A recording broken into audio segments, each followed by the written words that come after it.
I love that song. Yes. And that was so perfect for today.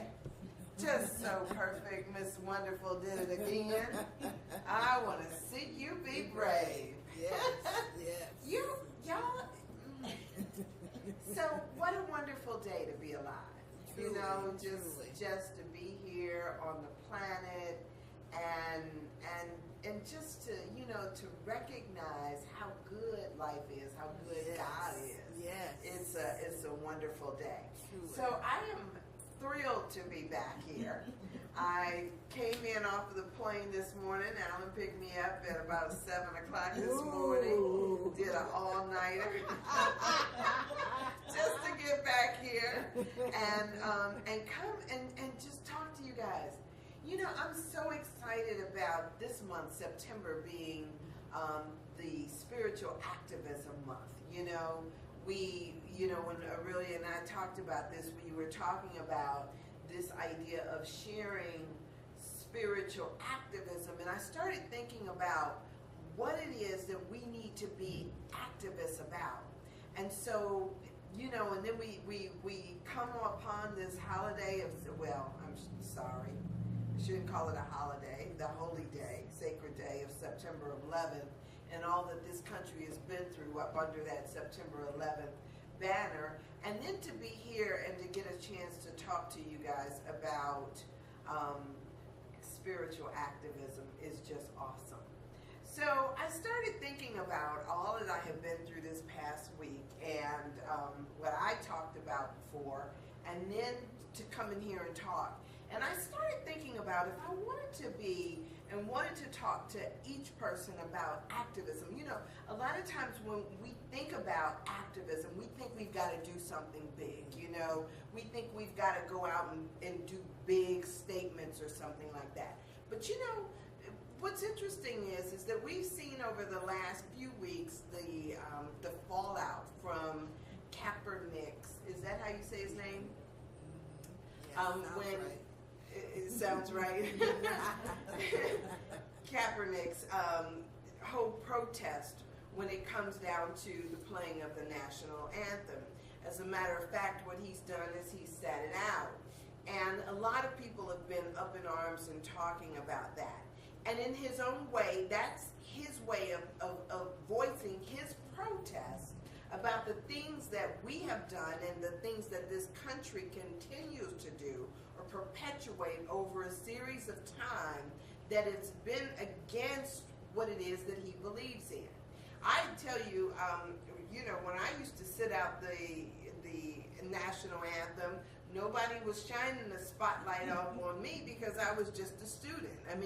But to have somebody in a position that's a quarterback to say that I'm consciously taking a knee on this, or to sit it out, to have the tennis players do the same thing, to have people speak out about it, it is in its sense a form of activism. It's a form of calling the attention to the atrocities or what they see as wrong. We all have a voice, and we all have to say what it is that we need to say.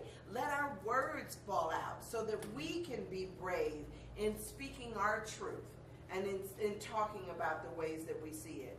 You guys, this happens for us big and small in every day of our lives. Whether it is Simone Manuel, who spoke to this idea of blacks being killed by police officers, or Martin Luther King in his day, and he talked about the things that he saw that were wrong. Whatever it is, whether it's starving children or animal cruelty that is your passion, it becomes this thing of what are we about to do? What are we doing? So when I started, looking at all the ways, this goes back. It's not new. In 1968, wasn't it 1968? When they stood at the Olympics with their fist raised in the air, they were in a sense saying, hey, I need to call my attention or call your attention to the things that are going on. We've done it over and over again. But now here's the thing. I can't help but always use my life and the things that I've been through as an example. I go out to California this past week, and I was just amazed by some of the things that I saw. Simple and big, you know. I was amazed by the drought that they are under. And a lot of times because we're here and we have all this rainfall and we have snow and we have all these other things, we don't recognize that there are, you know, vast areas where people haven't seen rain in years. And it's not new. I mean, biblically, we know that they experienced droughts throughout the biblical days. But the fact that we can turn a blind eye or not really like be involved with it because it doesn't affect us is sad on our parts. When we look at where, you know, as I drove through the countryside, I saw all the places where they planted, you know, they grow the grapes for our wine and lettuce for our salads and the beef that we eat.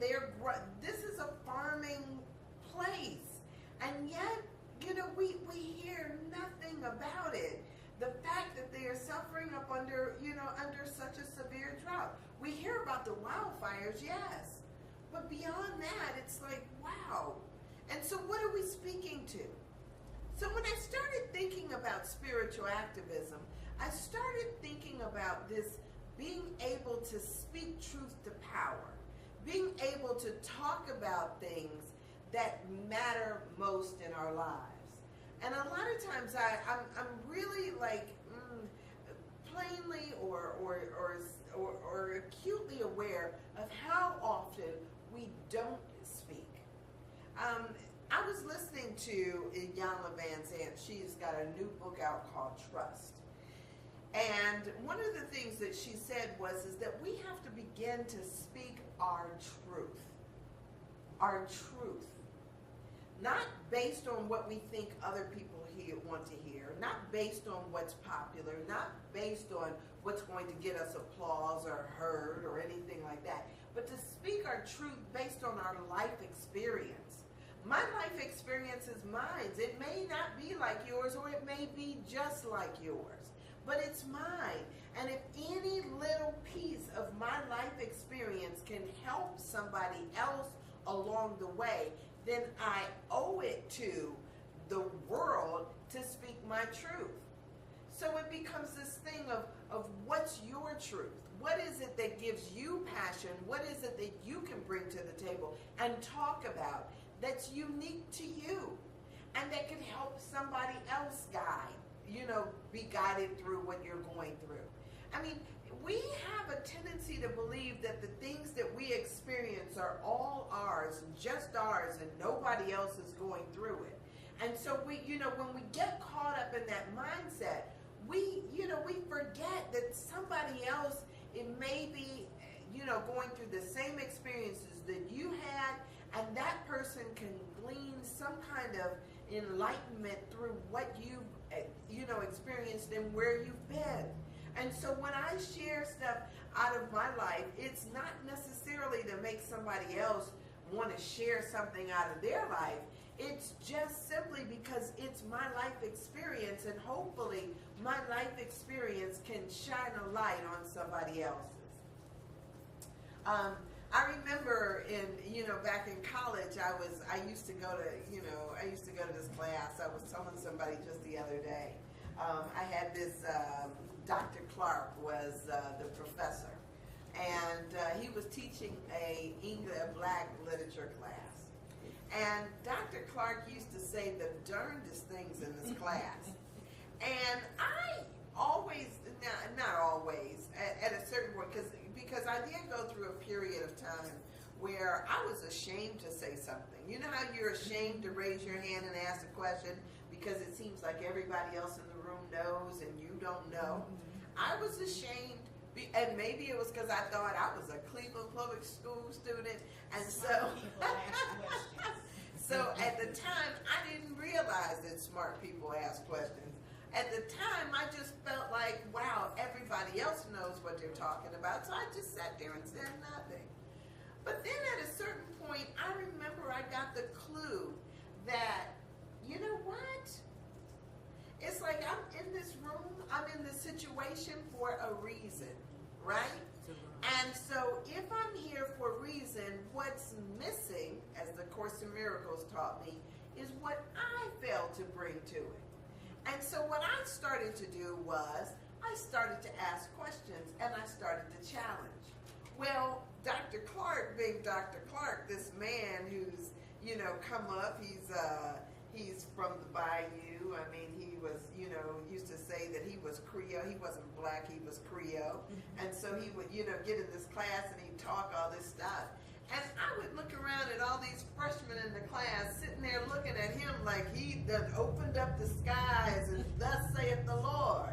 And I was like, it's my responsibility to interject and to give something different or to at least challenge what he says. Else they might be subject to that fallacy of thinking that just because he's got a PhD that he knows all. And so we used to have some good debates. We used to go through some wonderful challenges.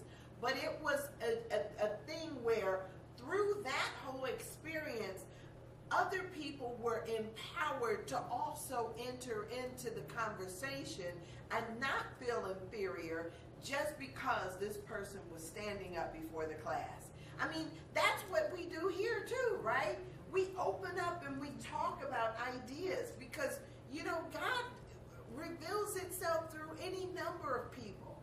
I remember people have said to me before, out of the mouths of babes, because sometimes it's the young folks that will say stuff that it just takes you like, wow, like all this time, why didn't somebody else say that? It's like the emperor that had on no clothes. Somebody has got to say something about that, right? I mean, rather than going around trying to make it seem like, ooh, that's a fancy outfit you in. Strut Mr. Turkey, right? So it becomes this thing, how do we stay in our spiritual selves, in our spiritual consciousness, and still begin to be activists in that? And I would say that it starts with the smaller things of speaking your truth. Now here, let me say this too, because I don't like to skirt over things. A lot of times people don't even know how to be honest with themselves. I mean, it's amazing to me how often we get caught up in all this other stuff, and rather than saying about self, oh, I'm scared, or the fact that you may not believe in yourself for what it is that you desire, whatever it may be, people are not always honest with themselves. Now let me tell you what happened, because life is good. Life is good. Life is good. I was going out to San Francisco, and Alan did not go with me this particular time. And I was, kind of like leery, because while I got an $80 or a $78 round trip ticket to go from here to San Francisco, which was the bomb, I didn't anticipate how expensive San Francisco was going to be. So I'm thinking to myself, like, okay, you get $80 out there, and then it's like, okay, so now what, right? So I had in my mind this plan. I was going to go out there, and I got a cousin who worked for the Marriott. I wrote him a letter because I had his address, but not a phone number, so I wrote him a letter. I mailed that off. No response. I kept calling his sister and his aunt, and no response. I was not getting anything. So, I tell you, I do some audacious praying, Deb, right? I don't even lie. I was like, God, you know what? I want to go out to San Francisco, and I don't want to pay more than $100 in hotel fees. Now, I tell you, I'm an audacious prayer. I'm an audacious prayer. So I get out there, and I land on the plane. I get the rent-a-car that I had. I paid, I got a good rate on that. I get the rent-a-car that I had, and I still don't have a plan. I call up a friend of mine that's there teaching at Stanford. We go and, we go out and, had a good time. Here it is, 11 o'clock, still no place to sleep. So, okay, now what? So I go, and I can't tell you the last time if I have ever gone to Motel 6. But I ended up pulling into a Motel 6. I appreciate how well Alan treats me. I pulled into this Motel 6. I go in and I ask for a room, and the woman was like, she tells me that it was $95, and then once, you know, they added up everything, it would be $115. And I was like, I'll be back. I go in my car. I get on Hotels Tonight. I get on Priceline. I get on all these other places trying to find something, because $115 was just not what I wanted to pay for one night, because I still had 7 other nights to worry about. Yes, yes. So I go out there to the car. I go in there, and I couldn't find anything. The cheapest I was finding was a nice 3-star hotel for $120, but it was like, yeah, then I'd have to drive a good ways to go to it. So I go back in, and now there's another woman at the counter, and I said, I need a room, and she says, okay, and so I hand her all my stuff, and she said, okay, that will be $98.50. And I thought, okay, that's great. I got a discount from the other woman. Okay, so I paid that. The next day, I go and I see some cousins that I have never met before, right? I go to their house, and they were like, we're going to a cookout, come on, go. So we go to some friends of their house cookout. So I'm talking to them, and we're having a good time and everything. I'm just totally in the moment, like I always am. And the lady starts telling me about she's been having some issues. And I was like, you know, I said, let me pray for you. And so that's what I did. I put my hands on her, and I did some prayer work with her, right? Half hour later, she comes in the room, and she says, you know, my parents have a condo here. And it sits empty most of the year because they only come twice a year to visit the grandkids. If you'd like, I got this on video. If you'd like to stay there, here's the keys. You can stay as long as you'd like. Oh my. Oh my. Right? I was like, you go, God. Because that was my $100, right? I had reached my $100 mark, and not a dime more did I pay for my hotel while I was there. Oh my. Honestly, you know? And if we don't move forward on what it is that we desire and what it is that we're speaking, we will never know how blessed we could possibly be. Yes. We talk a good talk, but then we don't, because we don't see it, we don't move forward. They say jump and the parachute appears, right? And so, yeah, but we don't do that, do we? We'll sit there and say, no, I want to see the parachute, I want to test it out, I want to make sure it's working before we jump. But when you get into the situation, the universe, God supports you all the time. And so, you know, but if we never make the move towards that, we will never know, right? So I am like about this thing about figuring out what it means to speak my truth and then speaking it there, then and there, right there. If I'm scared, I want to say, I'm scared. If it doesn't feel right, I want to say that it doesn't feel right. And heaven forbid that I not be supportive of somebody else who is speaking their truth. Somebody else who it is that's doing what it is that they desire to do. I didn't know this lady from Adam. But you know what? I know enough about myself that my prayers work. They work for me.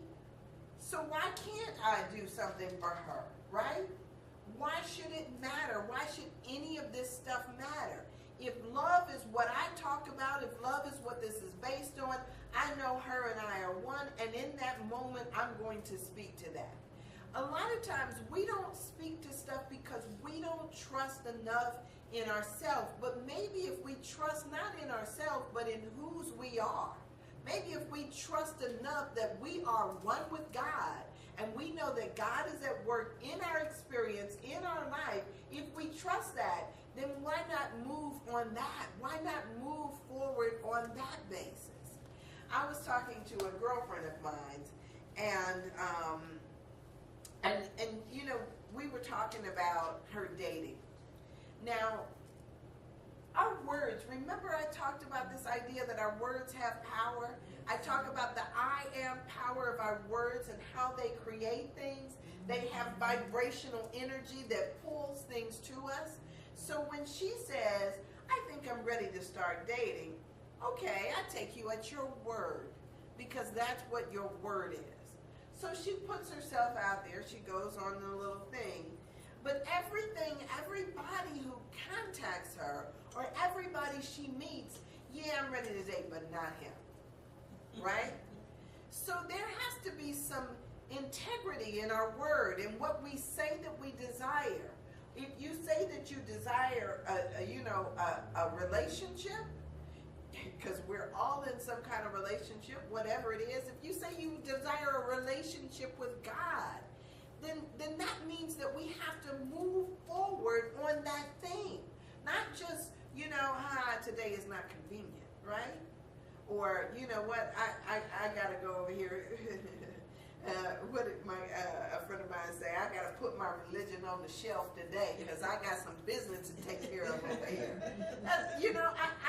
I hear stuff like that. It's not something that, you can do sometimes. It means that there's got to be some congruency and some consistency to it. Otherwise, what are we doing? So when she tells me she wants to date, it's like, actually do it. When you say that you want to find a job, actually go and look. When you say that you want something, it means that you step forward in that. You lean into it and you do something about it. Ha! Sandra, talk to yourself, right?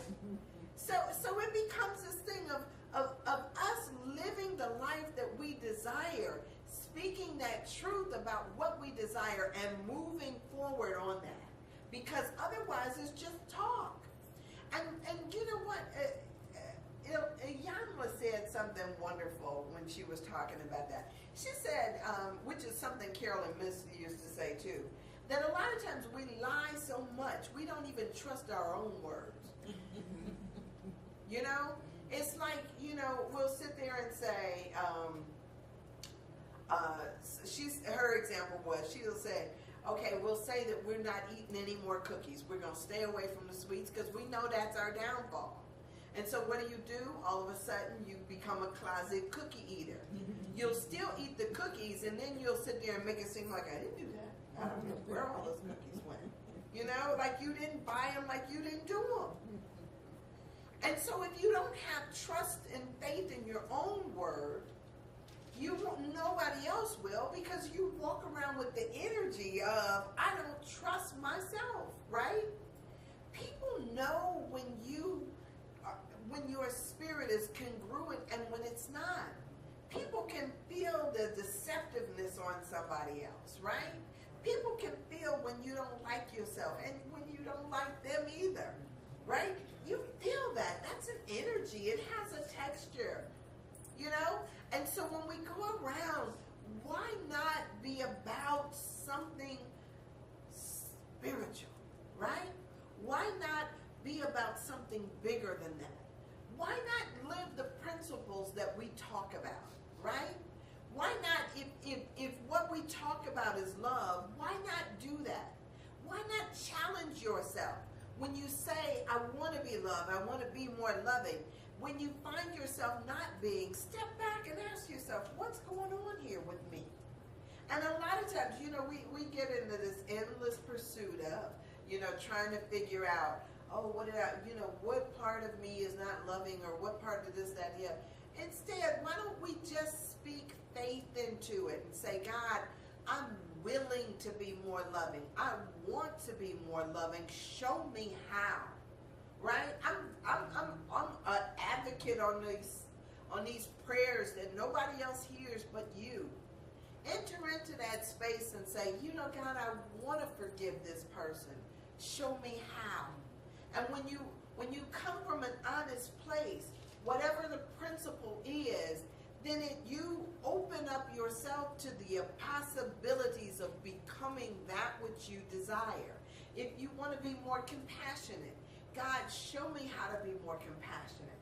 I'm willing to be more compassionate. You know, if you want to be more understanding, if you want it, whatever it is that you desire, if you desire to be that, speak to that. I mean, a lot of times we get caught up in the low-level stuff, right? You know, we hear about, oh, how much my house costs, how much my car costs, what kind of education I got, blah, blah, blah, blah, blah. I mean, that's low-level stuff. But when we really start to grow spiritually, when we really want to be an activist spiritually, we'll start doing the high-minded, high-level stuff. Forgiveness, love, compassion. We'll start, you know, seeing people different. We'll start interacting with them different. All of that stuff comes into play, and all of it's important. All of it's a part. And not enough of us will, you know, do what we need to do in order to take us where we desire to go. Not enough of us do that. So how do we get there, right? We get there by basically having a desire to do it. God, I want to be more forgiving. Show me how, right? And then truly, if you're willing, you will be shown, right? If you want to be compassionate, more compassionate, God, this is what I desire in my life. Show me how. And literally, the heavens will open up and pour you out a lesson that you probably wasn't even ready for, right? We have this perception that, you know, once we're good people, that only good things are going to happen to us, and that's simply not the case. Sometimes the things that happen to us so that we can grow through them, so that we can learn something from them. Maybe so it can prepare us for the next lesson that we need to teach, the next person that comes into contact with us. Whatever it is, it's preparing us for something better. There is a design to this universe that we know not of, but I'm telling you, it is the bomb. It gives you exactly what you need. I'll put this other little California thing in there. I was driving down the street, and, you know, I'm driving this little rent-a-car. And every place I go, as soon as I get to the light, basically the light is changing green for me. And I'm just zooming around around the town, and I'm just like, I was not getting that, right? And then somebody told me, all the lights are on sensors, right? So the moment you approach the intersection, there's a sensor that goes off, and it turns the light green, unless, of course, there's cars coming from the other direction. Then, you know, it'll kind of like start going yellow, and then all of a sudden it's green again. Imagine if everything in life responded to you like that, right? So what that it's a sensor, so what that it's rigged, but life is rigged, right? It's rigged for you. It's rigged for your highest and best good. And that's the wonderful thing. If you could just grasp that God really does want me to be happy, and that my word should mean something. My desires should mean something. If I have a desire to lose weight, then I need to be about that, don't I? I need to change what I'm doing. Let me be congruent. Let my words, my thoughts, and my actions all line up and coincide. There is no point in us going around and acting all willy-nilly. It's time out for that, right? It becomes a time where we have to be consistent in what we're doing. Let your words, your thoughts, and your actions all come together in alignment to get you where you need to go. So whatever it is that that you're speaking to, let me make sure. Whatever it is that you're trying to bring forth, start to speak to that, right? Let us be about the business also of supporting those who are willing to stand up for the causes that we believe in.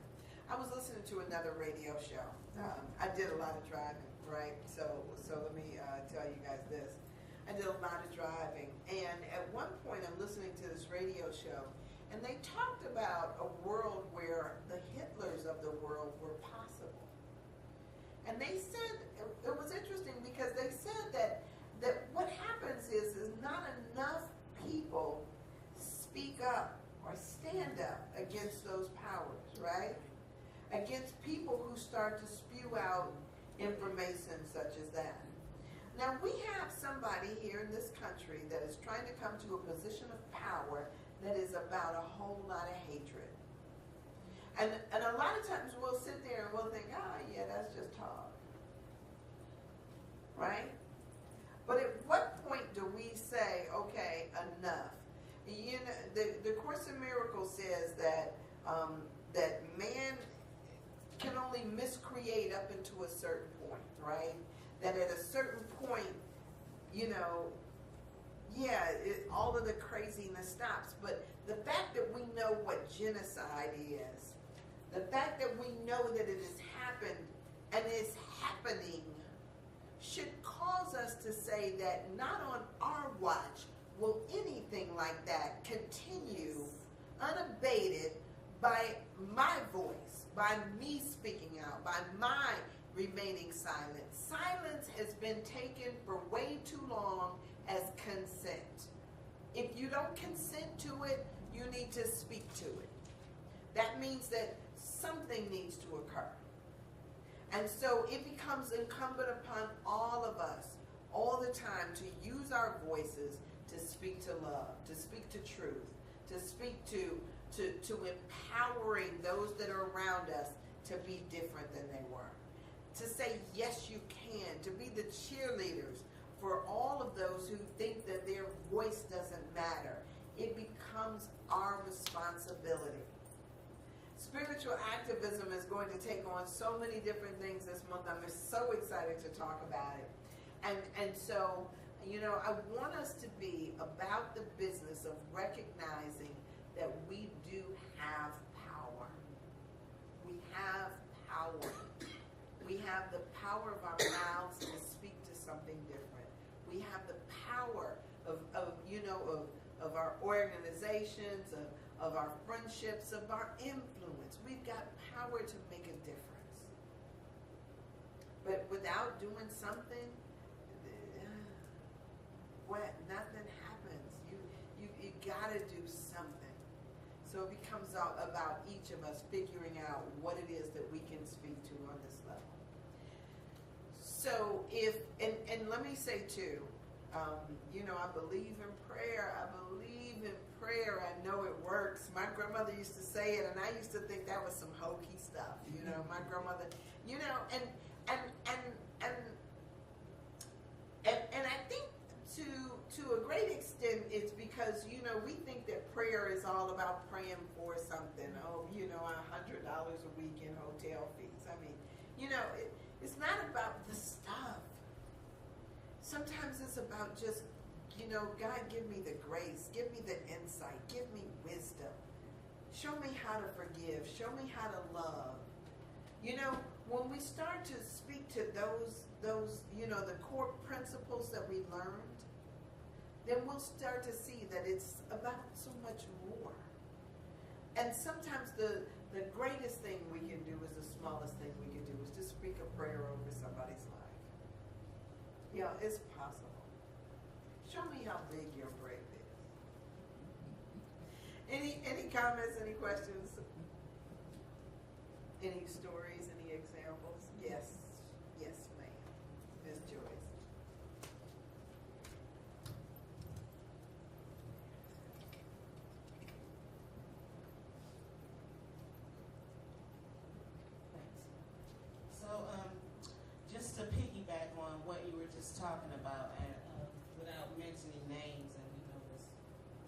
called Dictator.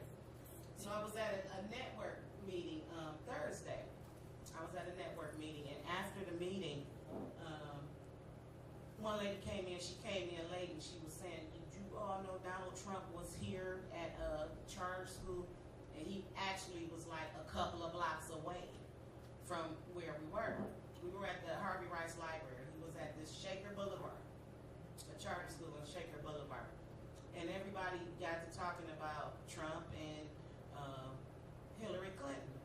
And I just asked the question, how does one person take over all of these people and become a dictator? How do you do that? How come the people don't know, hey, there's more of us than there are of him? How do you let that happen? And nobody, because they're afraid. But why are so many people, hundreds, thousands, afraid of one person? Why don't they, just like the wildebeest in the jungle? Why does one lion terrify this herd of wildebeest when all they have to do is stop and turn around and stand their ground? So it just was amazing that you brought that up, because I used to think nobody had the answer, but I thought that I did. We're in numbers. Just everybody stand up. I used to think the same thing about slavery. How did that exist? Yeah. Right? How did that exist? And a lot of times what we don't recognize, they say that fear is the greatest motivator of all, right? We don't realize how big fear is. And when people get caught up in fear, they tend to be paralyzed by it. Okay. And so, I used to look at those, slave documentaries, whether it was here or on the islands, and think to myself, even in South Africa, it's like, how many blacks you got around up in here? How you gonna let these little numbers, dictate to you, right? Take your land and put you over in some shanty town. How does that happen? They But it's- find the leader. Oh. They find the leader of the uprising and do away with him. Cut the head off, right? Yeah, cut the head off. Cut the head off. That's what they do. And the rest of them fall back. So going back to the points that you made, to me, it's the individual recognize who he is and who is in him and who he's from. And it's that person or that spirit that is of you, is he powerless or is he all powerful? And if he's in you, you are powerful. So if a person really don't just lend lip service to it, but to recognize who you are and who you represent, there is no fear. But if you're lingering around, we have never let go of that thing of we're powerful. And we think we are controlling our lives when we're not. Because we live by the grace of God. Everything we have and everything we will ever have. All right. Did you want to say something? Okay. So, and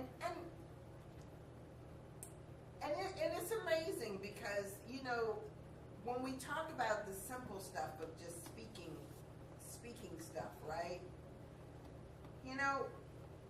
Maybe if we just, where we are, the simple stuff, ask the question, who was it? Somebody just came out, Kaepernick when Kaepernick was doing his thing, one guy comes over and he says one coach spoke out, and now somebody else comes out and says, hey, yeah, it's his right to protest. That's one of the rights that we have. One of the rights that our Constitution guarantees is the right to have your own voice, to speak to that, right? It's your right. And even when it's not, it's still incumbent upon us to speak to the atrocities that